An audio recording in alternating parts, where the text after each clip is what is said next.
Praise lord. వందనాలు మీకు అందరికీ. మిమ్మల్ని బట్టి యేసునామముకి కూడా కృతజ్ఞతాస్తుతులు తెలియజేస్తూ ఉన్నాను.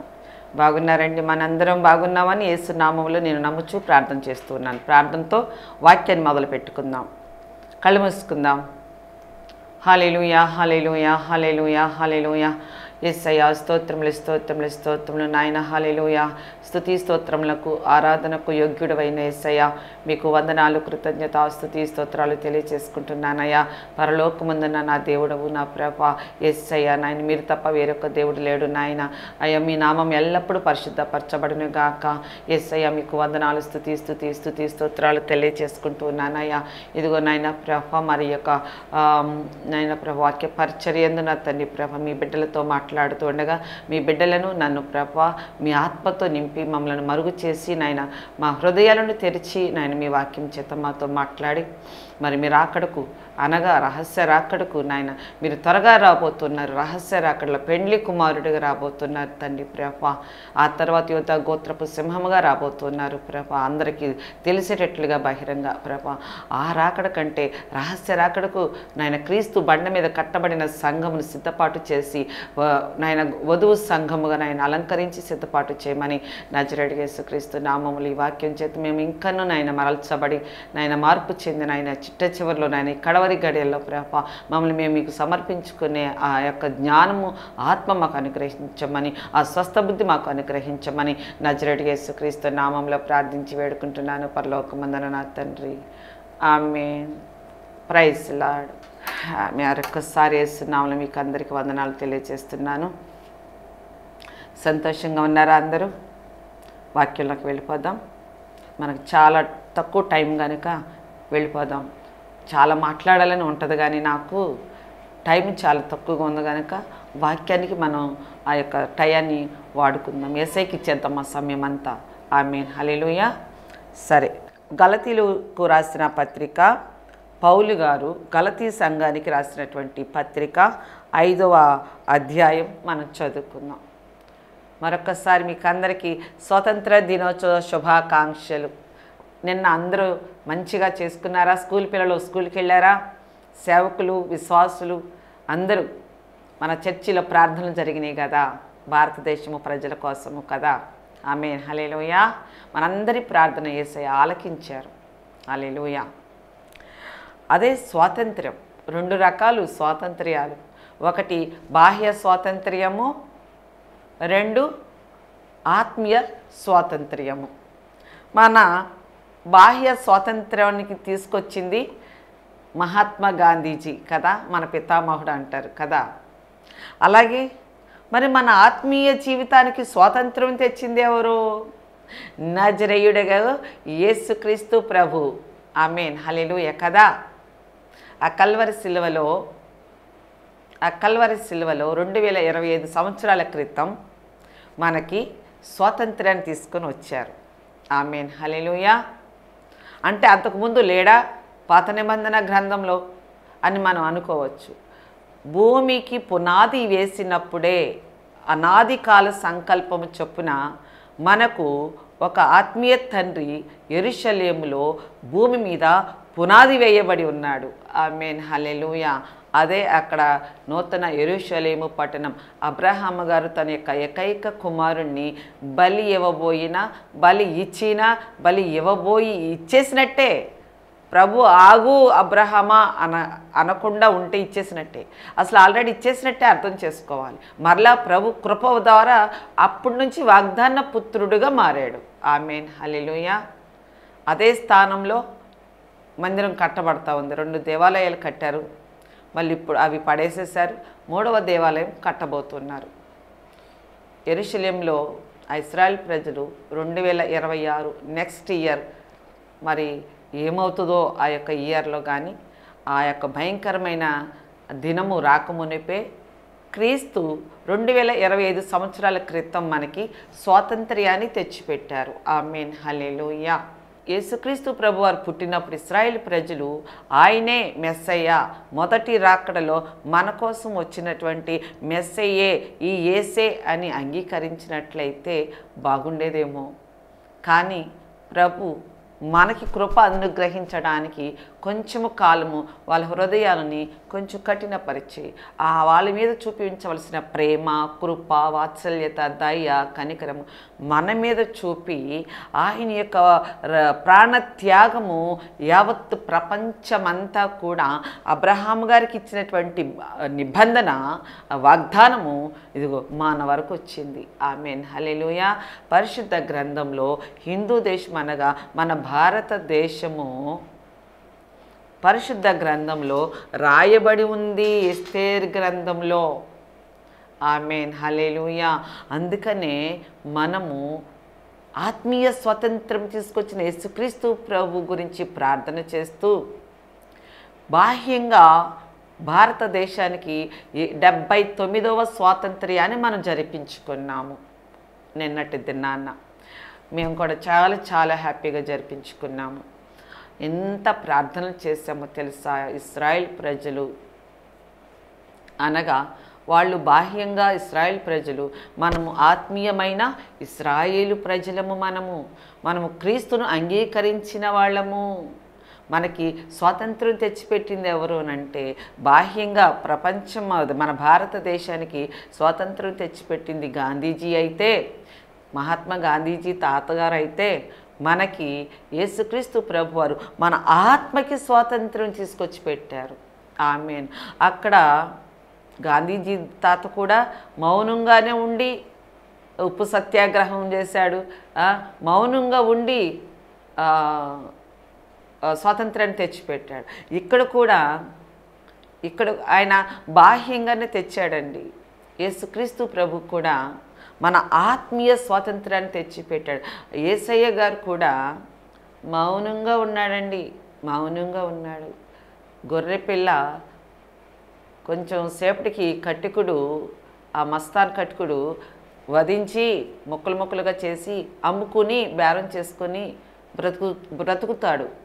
దానికి ఏమీ తెలియదు పాపం. అలాగే కాళ్ళు చేతులు కట్టేస్తే అలాగే ఉండిపోద్ది. మన యేసుక్రీస్తు ప్రభు వారు కూడా మన కోసం ఆ తీర్పు సభలో మౌనంగా ఉన్నాడండి.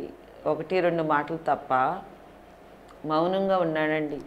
ఆమేన్, హల్లెలూయా. యేసయ్య అక్కడ మౌనంగా ఉండబట్టి, అవన్నీ సహించటం బట్టి మనకు స్వాతంత్ర్యాన్ని తెచ్చాడండి, ఆత్మకు స్వాతంత్ర్యం. ఇప్పుడు మనము బాహ్యంగా స్వాతంత్రం పొందుకున్నాము అంటే భారతదేశానికి స్వతంత్రం వచ్చి 79 సంవత్సరాలు, మనకు ఆత్మీయ స్వతంత్రం వచ్చి 2025 సంవత్సరాలు. ఈ సంవత్సరముతో మనకు ఆత్మీయ స్వాతంత్ర్యము వచ్చి. ఆమేన్, హల్లెలూయా. నేను ఆ ఆత్మీయమైన స్వాతంత్రం నాకు వచ్చి 2025 సంవత్సరాలు. మరి మీరు అట్టి విశ్వాసంలో ఉన్నారా? అట్టి స్వాతంత్ర్యంలో ఉన్నారా? ఆత్మీయ స్వాతంత్ర్యంలో ఉన్నారా?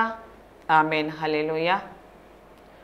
ఆత్మీయ స్వాతంత్ర్యాన్ని బట్టి క్రీస్తుకి, బాహ్యంగా భారతదేశానికి స్వాతంత్రం తెచ్చిపెట్టినటువంటి ముఖ్యుల్లో మహాత్మా గాంధీజీ, తర్వాత ఆయనతో పాటు ఇంకా చాలామంది పెద్దలు ఉన్నారనుకోండి.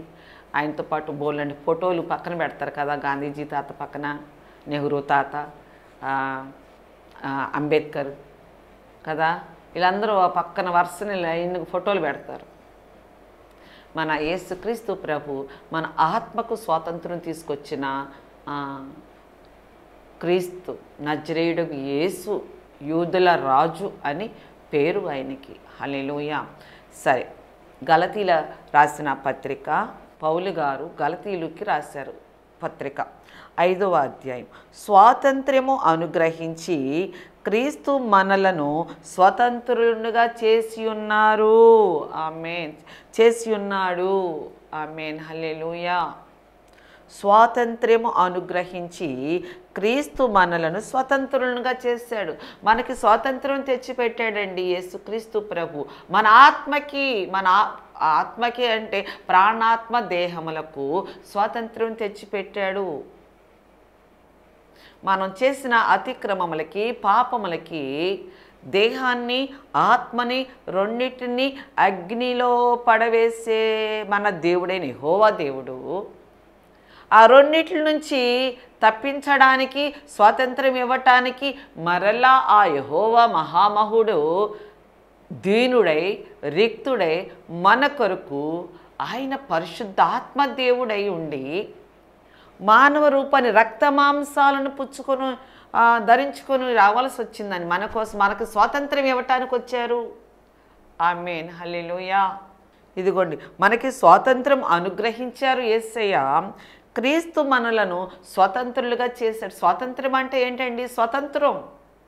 స్వతంత్రం మత స్వేచ్ఛ హక్కు, మాట్లాడే హక్కు, వాక్ హక్కు అంటారే. స్వతంత్రం అంటే అదే. స్వతంత్రం అంటే అదే. భారతదేశంలో ఎవరైనా కూడా వాళ్ళ విశ్వాసాన్ని ప్రకటించే హక్కు, మాట్లాడే హక్కు, వాక్కు హక్కు, మత స్వేచ్ఛ హక్కు, ఇంకా చాలా హక్కులు ఉన్నాయండి. అదే స్వాతంత్రం అని అంటే. అదే భారతదేశానికి స్వాతంత్రం. ఈ రాజ్యాంగాలన్నిటినీ రాసినటువంటి ఆయన అంబేద్కర్. అవి భారతదేశానికి చక్కటి మనుగడ ఇచ్చిందండి. సహోదరుల ప్రేమ, సహోదరుల ప్రేమ. భారతదేశము నా మాతృభూమి, అందరూ నా అన్నదమ్ములు, నా అక్క చెల్లెళ్ళు కదా. మనందరం కుల మత భేదం లేదండి. ఒక స్త్రీ ఒక పురుషుడు అనే తప్ప కుల మత భేదములు ఏమీ లేవండి. మనందరికీ రక్త మాంసములు ఉన్నాయి. అందరికీ రక్తం ఎరగానే ఉంటుంది. ఆమేన్, హల్లెలూయా. తారతమ్యాలు భేదాలు లేవండి. అందరము కలిసి మెలిసి ఎవరి విశ్వాసాన్ని వాళ్ళు మాట్లాడుకోవచ్చు, ప్రకటించుకోవచ్చండి. ఇదే స్వాతంత్ర్యం అని అంటే. అయితే మన ఆత్మీయ స్వాతంత్రం తీసుకుని రావటానికి మనుషుల వల్ల కాదు. ఇది నా బోటు, మీ బోటు మనుషుల వల్ల, తల్లిదండ్రుల మ్యారేజ్ వల్ల వచ్చిన పిల్లల వలన స్వాతంత్ర్యము, ఆత్మీయ స్వాతంత్ర్యము రాదు. ఈ స్వాతంత్ర్యంలో మనము చనిపోయినప్పుడు మన ప్రాణాత్మ దేహాలు అన్నీ భూమిలోకి వెళ్ళిపోతాయండి. మనకిచ్చినటువంటి స్వాతంత్ర్యాన్ని బట్టి ఆ స్వాతంత్ర్యము మనుగడ కోసం, సహోదరుల ఐక్యత ప్రేమ కోసం, భారతదేశం అభివృద్ధి కోసం ఆ స్వాతంత్ర్యాన్ని అందరము కలిసి అభివృద్ధి చేయాలే కానీ కొట్టుకోకూడదండి. స్వాతంత్రం వచ్చింది ఎన్నర్లుగా కొట్టుకోవడానికి కాదు. అసలు ఇక్కడ కుల మత భేదాలు తారతమ్యాలు ఉండకూడదండి. అందరం అన్నాదమ్ములము, అక్కా చెల్లెండ్రం. ఇదే మానవత్వంతో ముందుకు వెళ్ళాలి. ఆమేన్, హల్లెలూయా. అప్పుడే ప్రతి మనిషిలో దైవత్వము ఉన్నట్టు. మా విశ్వాసం మాది అనుకుంటూ పోట్లాడుకుంటూ కుట్రల పన్ను చంపుకుంటాలు, ఇవన్నీ సహోదర ప్రేమ, సహోదరి ప్రేమ, స్వాతంత్రం ఎక్కడొచ్చినట్టండి? ఆమేన్, హల్లెలూయా. అయితే మన ఆత్మీయ స్వాతంత్రం గురించి మాట్లాడుకుందాం. హల్లెలూయా. మనం వాక్యాన్ని నమ్మి, వాక్యం అనగా యేసుక్రీస్తు ప్రభువై ఉన్నారు. ఆయన ఆదియందు వాక్యమై ఉన్నారండి, శబ్దమై ఉన్నారండి. హల్లెలూయా. ఆ వాక్యమే మన మధ్యకు కృపాసత్య శరీరుడిగా మన మధ్యకు వచ్చారండి. కృపాసత్య సంపూర్ణుడిగా శరీరధారుడై మన మధ్యకు వచ్చారండి. మనల్ని ఆత్మీయమైన పాపమనే దాస్యపు కాడి కింద నుంచి మనము స్వాతంత్రము రాకమునుపు ఎవరి కింద ఉన్నాం? బ్రిటిష్ కాలముల కింద ఉన్నాం, బానిసత్వం కింద ఉన్నాం. వాళ్ళు ఎలా నియంత్రిస్తే అలా నియంత్రించబడేవాళ్ళం. అప్పుడు స్వాతంత్రము లేదు. అందుకే మాకు స్వాతంత్రము కావాలి అని మహాత్మా గాంధీ గారు ఇంకా చాలామంది పోరాడారు. అదైనా మౌనంగా పోరాడారు. రక్తపాతాలు వద్దు అని గాంధీజీ గారు అన్నారు. కృపాసత్య సంపూర్ణుడిగా శరీరధారి అయి దేవాతి దేవుడే మన మధ్యకు కుమారుడుగా, అంటే తను తగ్గించుకొని దీనుడిగా వచ్చి 33.5 సంవత్సరాలు భూమి మీద మన కోసం సిద్ధపడి, 30 సంవత్సరాలు సిద్ధపడి 3.5 సంవత్సరాలు సేవ చేస్తూ పరలోక రాజ్యము సమీపించింది, మారు మనసు పొంది బాప్తిస్ము తీసుకోండి అని సువార్తను ప్రకటించారు. 33.5 సంవత్సరాలు మన ఆత్మీయమైన జీవితానికి స్వాతంత్రం తెచ్చిపెట్టిన నజరేయుడగు యేసుక్రీస్తు ప్రభు. మరి మనమందరం క్రైస్తవ సంఘమా సార్వత్రిక సంఘమా, సకల కోటి పరిశుద్ధత కలిగినటువంటి సంఘమా, క్రీస్తు బండ మీద కట్టబడినటువంటి గొర్రెపిల్ల సంఘమా, మనకి స్వాతంత్రం వచ్చి 2025 సంవత్సరాలప్పుడు మనకి యేసుక్రీస్తు ప్రభువు కల్వరి శిలువలో మన పాప భారములన్నీ కూడా ఆయన మీద వేసుకొని మన కొరకు ఆయన పరిశుద్ధమైన రక్తాన్ని చిందించి ప్రాణాన్ని అర్పించి 3 దినాలు సమాధిలో ఉండి 3వ దినాన్ని తెల్లవారుజామున తిరిగి లేచి మనకి పునరుజ్జీవమును పునరుద్ధాన ఆత్మనిచ్చి మనకు స్వాతంత్రం ఇచ్చారు అని ఎవరైతే నమ్మి మారు మనసు పొంది బాప్తిస్మం తీసుకొని క్రీస్తు సంఘములో ఎవరైతే చేర్చబడ్డారో వాళ్ళు స్వతంత్రులు, వాళ్ళకి స్వాతంత్ర్యం వచ్చినట్టు ప్రాణాత్మ దేహములకు. ఆమేన్. హల్లెలూయా. నమ్మిన వాళ్ళందరూ కూడా హల్లెలూయా చెప్పుదాం. యేసయ్యకు కృతజ్ఞతగా హల్లెలూయా చెప్పుదాం. ఆమేన్. హల్లెలూయా. సరే, స్వాతంత్రమును అనుగ్రహించి క్రీస్తు మనలను స్వతంత్రులుగా చేశారు. నాకు స్వాతంత్ర్యాన్ని ఇచ్చి నాకు స్వతంత్రాన్ని అనుగ్రహించాడండి ఇలా ప్రకటించడానికి. ఆమేన్. హల్లెలూయా. కాబట్టి మీరు స్థిరముగా నిలిచి మరలా దాస్యమని కాడి క్రిందకు చిక్కకునకుడి. మీకు ప్రభు స్వాతంత్రం ఇచ్చాడు. ఆ స్వాతంత్ర్యాన్ని మీరు ఎలా వాడుకుంటున్నారు? మరలా ఏ వేట్లనైతే విడిచిపెట్టేశారో మరలా వాటి తట్టు తిరిగేశారా? తిరిగి మళ్ళీ పాపం అనే దాస్యకాడి కిందకి వెళ్ళిపోయారా? వెళ్ళకూడదు. మనం ఇప్పుడు క్రీస్తును ధరించుకొని ఉన్నాము. ఆయన పరిశుద్ధుడై ఉన్నాడు. మనం కూడా స్వతంత్రులం అయిన తర్వాత మన పాపములన్నింటినీ క్రీస్తు రక్తంలో కడగబడి బాప్తిస్మం తీసుకొని బల్లారాధన తీసుకుంటున్నటువంటి మనము కాదు జీవించుచున్నది, మనలో క్రీస్తు నివసిస్తున్నారు. మనం ఇప్పుడు క్రీస్తుకు దాసులమే తప్ప పాపానికి దాసులము కాకూడదు. మారు మనసు పొంది యేసు నిజమైన దేవుడని నమ్మి విశ్వసించి వాక్యము ద్వారా బాప్తిస్మం తీసుకొని అప్పుడు మారు మనసు పొందటం అంటే ఏంటి? అంతకుముందు ఏం చేస్తున్నాం? తాగుతారు, పాపాలు, అబద్ధాలు, పోట్లాట్లు, బూతులు, దొంగతనాలు, ఒక మాటకి 100 మాటలు వేసి మళ్ళీ వాళ్ళని గెలవనీయకుండా మనమే గెలిచేటట్టుగా మళ్ళీ ఇంటికి వచ్చి మనం ఎర్రవీగీతాం. నా గొంతుకు చూసావా, అలా అన్నబట్టే వాళ్ళట తగ్గారు.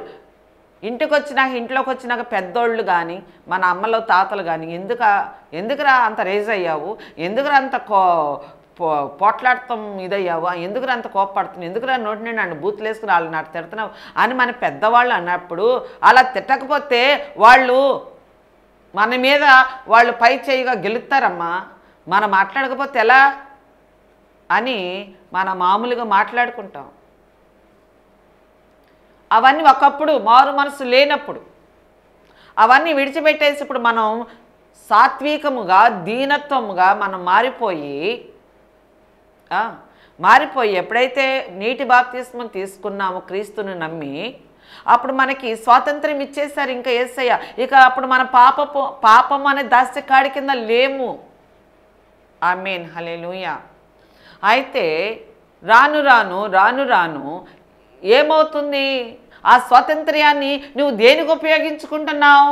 మరలా నువ్వు లోకంలో పడిపోయి పాపంలో పడిపోయి పాపపు దాసికాడికి వెళ్ళటానికి కాదు.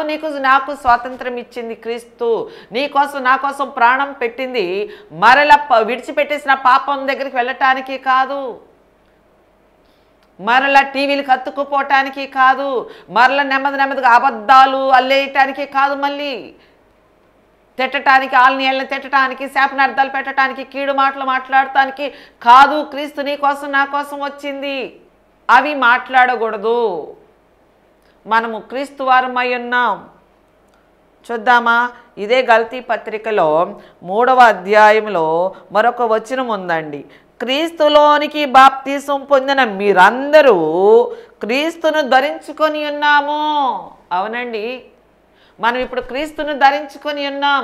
క్రీస్తు పరిశుద్ధుడు కనుక మనం కూడా బాప్తిసం తీసుకున్న మనము మారు మనసు పొంది బాప్తిసం తీసుకున్న మనము ఇక పరిశుద్ధంగా జీవించాలి. మరలా విడిచిపెట్టేసిన వాటిని మళ్ళీ లోకంలోకి వెళ్ళిపోకూడదు. ప్రభు మనకిచ్చిన స్వాతంత్ర్యాన్ని ఇచ్చి ఇంత గొప్ప రక్షణను మనము పాడు చేసుకోకూడదు. పాపపు దాస్యపు కాడి కిందకి వెళ్ళిపోతే ఏమైపోతుంది మన బ్రతుకు? మారు మనసు పొంది బాప్తిసం తీసుకున్న మనము ఇక క్రీస్తు వారమై ఉన్నాం. ఇప్పుడు క్రీస్తుకు దాసులమే కానీ పాపానికి, లోకానికి, శరీరానికి దాసులము కాకూడదు. అందుకే క్రీస్తు నా కొరకు మీ కొరకు ప్రాణం పెట్టింది కల్వరి సిలువలో. ఆమేన్, హల్లెలూయా.